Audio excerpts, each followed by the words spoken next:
Please take your seat. Vice President Inday Sara, the members of the Cabinet, House Speaker Martin, Congressman Martin Romualdez, the AFP Chief of Staff, Lieutenant General Bacaro, and our other major service commanders, the members of the media, who are those who are accompanying and those who are not, and of course, always our who is always here for us is our good Mayor Calixto Rubiano, of course, First Lady Lisa Marcos. I only do that to annoy you. Fellow workers in government, other distinguished guests, ladies and gentlemen. In a short while, I depart for Brussels upon the invitation of the European Council President Charles Michel to attend the ASEAN-European Union Commemorative Summit on the 14th. The standalone summit is celebrating 45 years of ASEAN-EU relations, with in-depth discussions on the most relevant issues concerning both regional organizations, such as global and regional security challenges, sustainable development, and economic cooperation, amongst other things.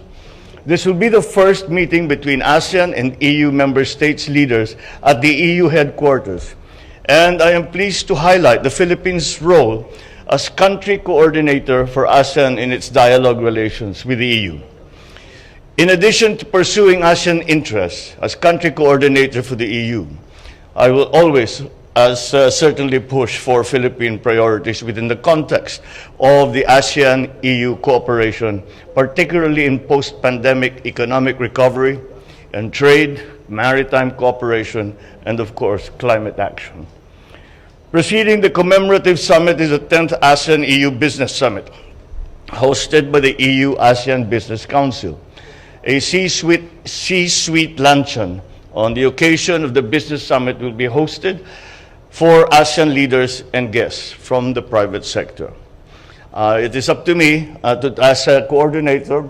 The Philippines is the coordinator country between ASEAN and EU. So I will deliver the closing remarks at the C-suite luncheon and at the Business Summit itself.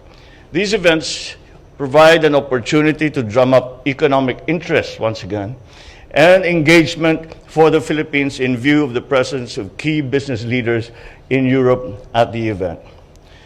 I will also call upon the King, Philippe of Belgium, as well as hold bilateral meetings with some of my counterparts in Europe. And of course, I look forward to meeting the Filipino community in Belgium. And after the successful series of summits hosted by ASEAN Chair Cambodia last month, I look forward to a productive and meaningful summit that recognizes ASEAN and the EU's 4.5 decades of long-standing relations.